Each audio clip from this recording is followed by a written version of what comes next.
Update mga kapuso ni atong brutal nga pagpatay sa usa ka babay kansang lawas gilabay daplin sa daan sa barangay Tisa ning Dakbayan sa Sugbo. May nakuha na nga CCTV footage ang kapulisan nga ilan ang gipa-enhance karon. Ni ang report.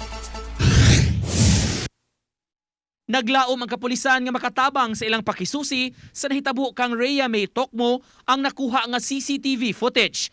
May gitanaw sab sila nga person of interest sa kaso. Atong isubmit sa Regional Anti-Cybercrime Unit para ma-enhance ang katong CCTV na kung diin ang kaning maong biktima.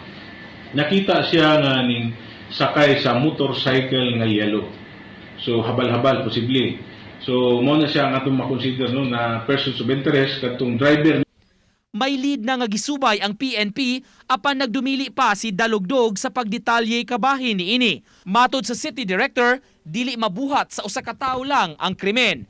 Posible kunong duha o tulo nga naka four-wheel vehicle. Ang iyang naong mangod sa maong biktima murag nasunog ba. Wata kabalo kung gibubuan og inini tubig or basin og kanang aksido.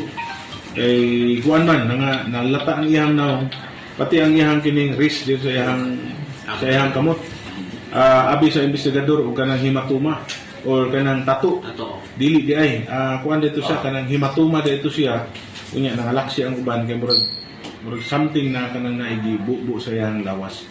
Unya napoy nakita nga kanang murag stabon diri may kilid sa iyang nipple. Sa ilang bahin ang Mandaue City Police Office, miabag sab sa ilang mga counterparts sa syudad sa Sugbo sa investigasyon. Nasayran nga sa barangay Look nag-abang ang biktima. We are supplying them with all the assistance na ang ikahatag na mo regarding sa mga information, sa mga follow-up.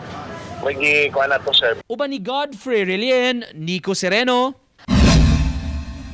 GMA Regional TV Live.